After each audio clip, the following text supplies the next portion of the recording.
Hi everyone, I'm Danielle. And I'm an occupational therapy student working with FND Australia Support Services. I have Andrew with me here today.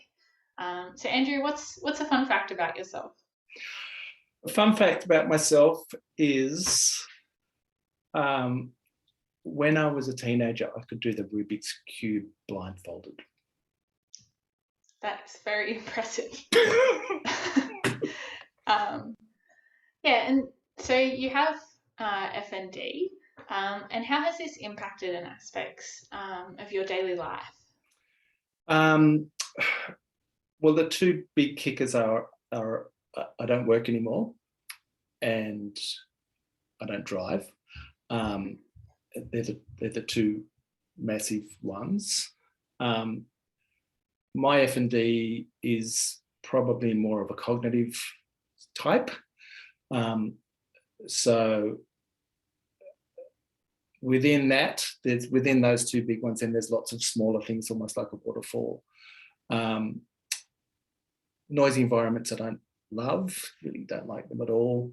I startle like a cat, which I think is a really common one. I can't multitask very well at all, and I tend to sort of need to line up anything I'm doing, line it up one by one.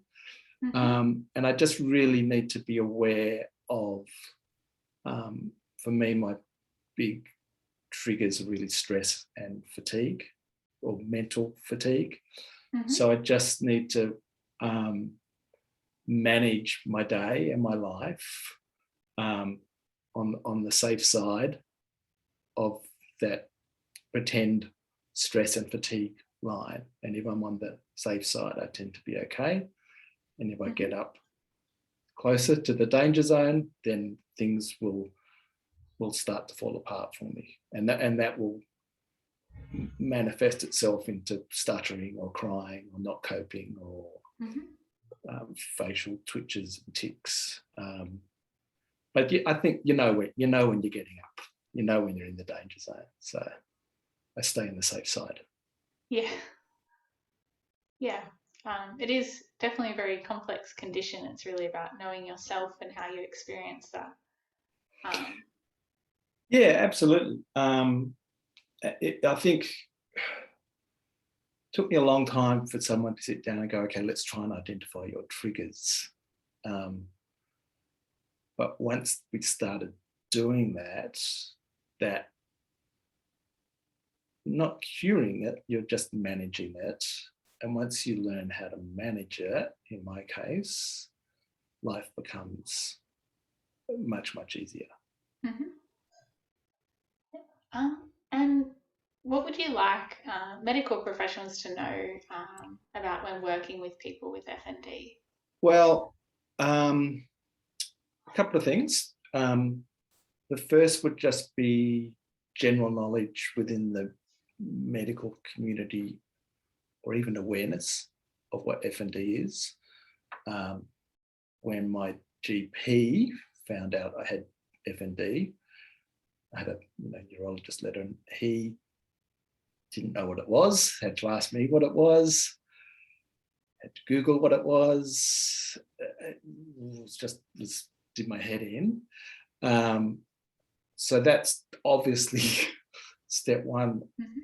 to have more medical people actually know what it is and have a simple understanding of it. Um, um, and beyond that, if you're in a profession where you're going to encounter people with FND, what a GP is a really good example. What can a GP do to help you?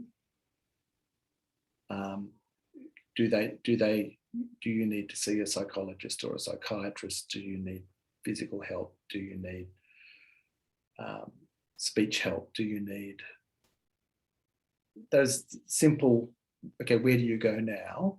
And then I guess being in a position to answer some really simple questions. Will I get better? What's my outlook?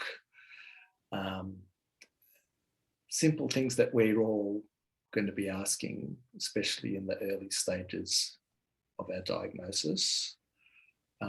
My neurologist had answered all those questions already, but I think I think some people don't have great neurologists, from what I hear. So GPs need to be able to answer those questions as well.